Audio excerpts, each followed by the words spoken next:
नमस्कार साथियों, मैं विनय कुमार गुप्ता आपका स्वागत करता हूं सिविल लक्ष्य एकेडमी के Chhattisgarh daily current affairs programme. आइए शुरू करते हैं आज के शुभ विचार के साथ। मंजिल दूर है मगर जाना जरूर। तो इसी विचार के साथ पहले क्वेश्चन की ओर बढ़ते हैं। हाल ही में मंत्री लक्ष्मी राजवाड़े के काफिले का एक्सीडेंट हो गया। आपको बताना है कि वे किस विभाग की मंत्री हैं। ठीक है, आपके ऑप्शन है स्वास्थ्य एवं परिवार कल्याण विभाग, शिक्षा विभाग, महिला एवं बाल विकास विभाग, गृह मंत्रालय। तो इसका सही जवाब आप जानते हैं, ऑप्शन सी महिला एवं बाल विकास और समाज कल्याण विभाग की मंत्री हैं लक्ष्मी राजवाड़े जी। तो आप यहाँ पे देख सकते हैं उत्तर, आपका सही उत्तर क्या है? तो महिला एवं बाल विकास विभाग इसका सही जवाब है। मंत्री लक्ष्मी राजवाड़े जो हैं छत्तीसगढ़ सरकार में महिला एवं बाल विकास विभाग और समाज कल्याण विभाग की मंत्री हैं। ठीक है, अब प्रदेश की जो महिला एवं बाल विकास विभाग की जो मंत्री हैं लक्ष्मी राजवाड़े, इनके काफिले की जो गाड़ियां थी वो आपस में एक दूसरे से टकरा गई थी। जो सबसे फर्स्ट गाड़ी है वो एक ट्रक से टक्कर को बचाने के लिए उसने ब्रेक मारा, जिससे पीछे की गाड़ियां आके इनकी गाड़ी से टकरा गई। काफिले की सारी गाड़ियां क्षतिग्रस्त हुई, लेकिन किसी को भी चोट नहीं आई। तो हम अन्य मंत्रालय में जो भी मंत्री हमारे छत्तीसगढ़ शासन में, उनको भी देख लेते हैं।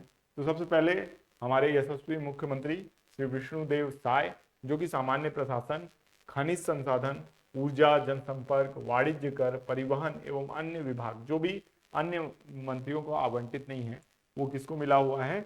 आपका यानी हमारे विष्णुदेव साय जी को।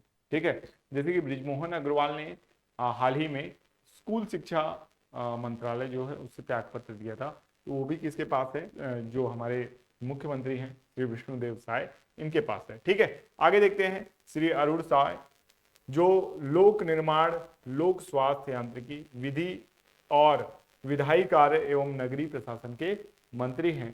साथ ही साथ अरुण साव जो हैं ये उप मुख्यमंत्री का दर्जा प्राप्त किए हुए व्यक्ति हैं। इसके अलावा नेक्स्ट है श्री विजय शर्मा, ये भी वर्तमान में उप मुख्यमंत्री हैं। और गृह मंत्रालय, गृह एवं जेल मंत्रालय जो है इनके पास है। पंचायत एवं ग्रामीण विकास विभाग इनके पास है।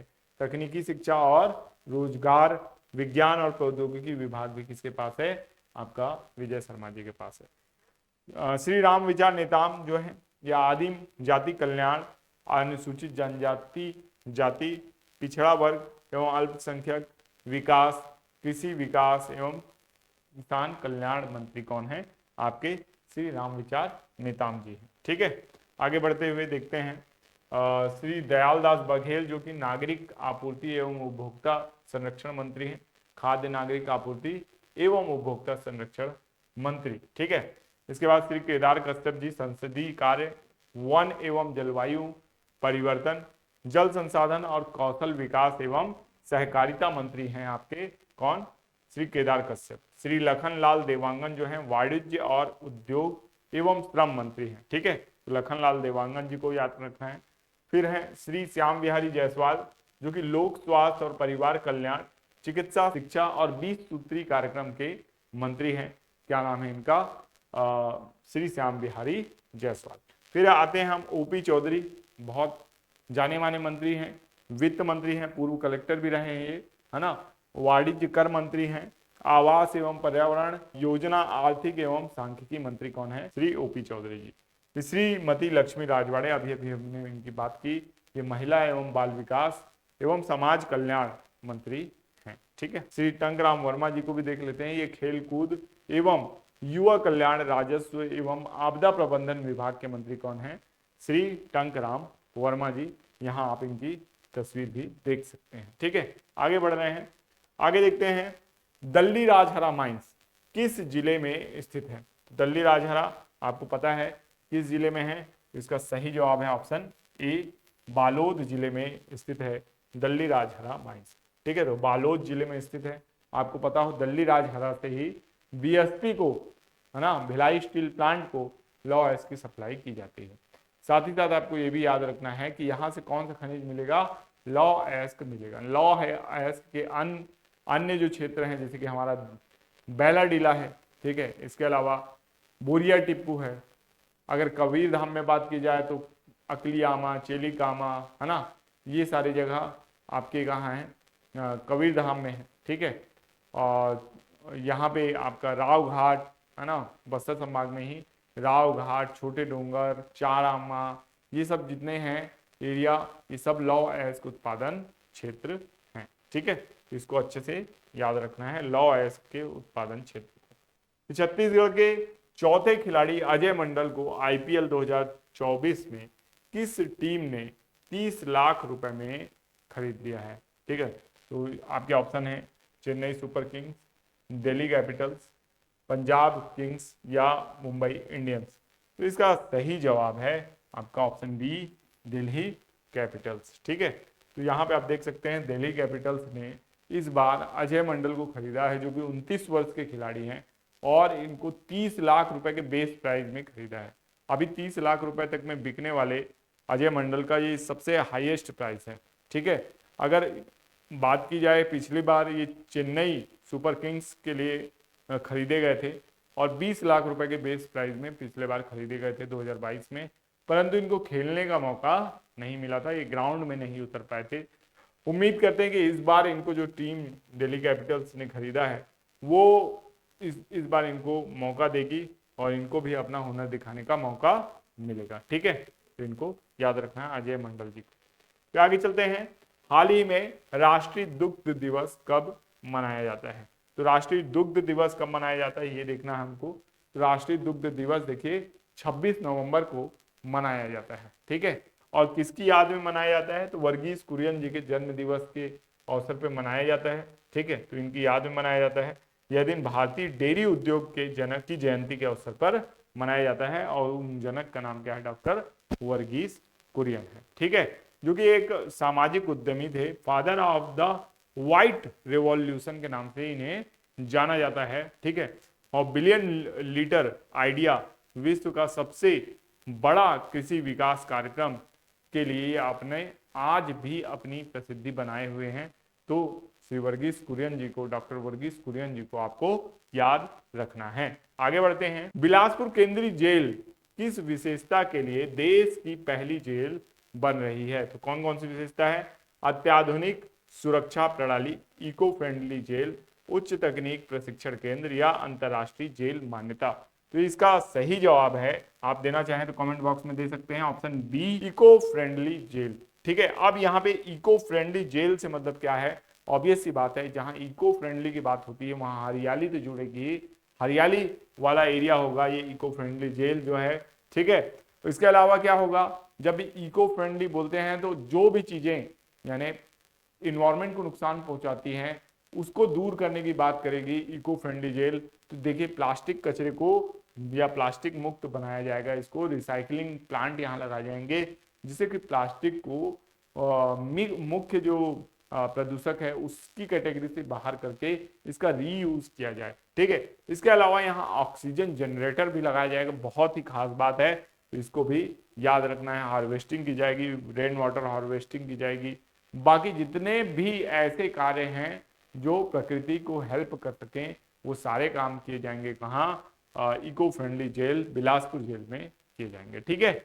आगे बढ़ते हैं, नेक्स्ट क्वेश्चन है, हाल ही में एम्मा मैककॉन किस देश की सबसे सफल ओलंपियन के रूप में रिटायर हुई हैं। तो एम्मा मैककॉन को याद रखना है आपको, ये ऑस्ट्रेलिया की सबसे कह सकते हैं सक्सेसफुल है ना और सबसे सम्मानित ओलंपियन के रूप में ये क्या हुई हैं, रिटायर हुई हैं।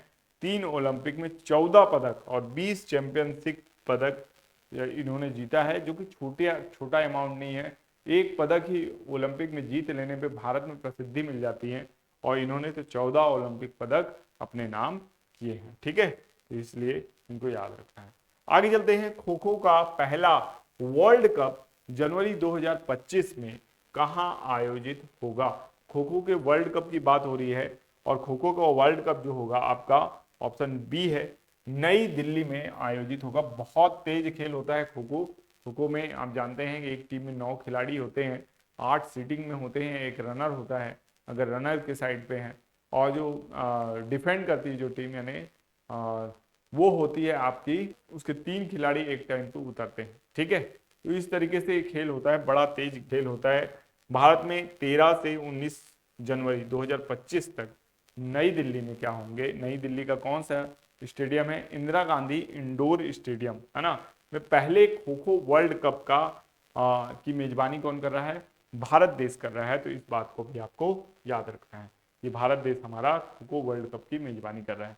हाल ही में चेन्नई व्लादिवोस्टोक समुद्री गलियारा चालू किया गया है, यह किस देश के साथ भारत की साझेदारी को मजबूत करेगा, ये भी याद रखना है, किस देश के साथ ये भारत की साझेदारी को मजबूत करेगा।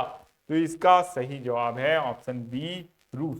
क्योंकि देखिए व्लादिवोस्टोक शहर से ही, आप व्लादिवोस्टोक पढ़ने के लिए कई बार मिलता है, विश्व भूगोल अगर आपने पढ़ा होगा, विश्व भूगोल की क्लास भी हमने डाली थी, है ना, हमारे यूट्यूब चैनल में, अगर वहां आपने देखा होगा व्लादिवोस्टोक के बारे में मैंने जिक्र किया था, अगर आपने देखा होगा तो आपको पता होगा कि जो लेनिनग्राड से व्लादिवोस्टोक तक जो ट्रांस साइबेरियन कह सकते हैं हमारा रेल मार्ग है, वो यहाँ आता है। तो व्लादिवोस्टोक बहुत फेमस जगह है। और जो हमारा चेन्नई बंदरगाह है, वहां से लगभग 10,000 किलोमीटर की दूरी पे ये स्थित है। और यहाँ पे क्या किया जाएगा, जो हमारा आयात निर्यात है उसको बढ़ाने का कार्य किया जाएगा। हम जानते हैं कि तेल का जो हम आयात कर रहे हैं इस समय रूस के साथ हम कर रहे हैं, तो रूस से हमको तेल मिलेगा, है ना, जबकि हम खाद्य सामग्री मशीनरी को रूस तक आसानी से पहुंचा सकते हैं। भारत को तो इस तरीके की टेक्नोलॉजी में काम करना चाहिए, जैसे कि विंडोज हो गया, आपको याद रखना है। चेन्नई व्लादिवोस्टोक समुद्री गलियारा जो है 5,600 समुद्री मील दूर है, ठीक है, इसको याद रखिएगा। आगे चलते हैं। भारत ने हाल ही में किस अफ्रीकी देश के साथ समुद्री सुरक्षा को मजबूत करने के लिए समझौता किया है? आपके ऑप्शन है केन्या, नाइजीरिया, घाना या दक्षिण अफ्रीका, ठीक है। तो इसका सही जवाब है आपका नाइजीरिया, ठीक है। प्रधानमंत्री नरेंद्र मोदी जी की 17 वर्षों में नाइजीरिया की पहली आधिकारिक यात्रा के दौरान दोनों देशों ने समुद्री सुरक्षा और व्यापारिक संबंधों को मजबूत करने के लिए एक समझौते पर हस्ताक्षर किया है, इस बात को याद रखिएगा। नाइजीरिया जानते हैं आप, ये समुद्री सुरक्षा अभियानों के लिए इसके समर्थन को रेखांकित किया है भारत ने। 2022 में भारत ने गिनी की खाड़ी में एक सफल एंटी पायरेसी मिशन भी शुरू किया है। इसमें नाइजीरिया की मदद की हमको आवश्यकता पड़ेगी, इसलिए किया गया है, ठीक है। आगे चलते हैं। होमवर्क क्वेश्चन था, बाली उत्सव किस राज्य में आयोजित हुआ था? तो इसका सही जवाब है ऑप्शन ए, ओडिशा। ओडिशा में बाली उत्सव आयोजित हुआ था, यहाँ पे आप देख सकते हैं, है ना। कटक में 22 नवंबर तक इसको चलाया गया है, ठीक है। और उद्घाटन समारोह में 14 देशों के राजदूत, उच्चायुक्तों को यहाँ पे बुलाया गया था, यानी बहुत बड़ा ये समारोह था। इस तरीके की ये तस्वीर थी और इसके बारे में ये विवरण आप पढ़ सकते हैं, ठीक है। अब आज का जो आपका होमवर्क प्रश्न है इसको देख लीजिए। हाल ही में उत्तर कोरिया ने किस तकनीक का इस्तेमाल कर दक्षिण कोरिया के सीमावर्ती गांवों में तनाव बढ़ाया है?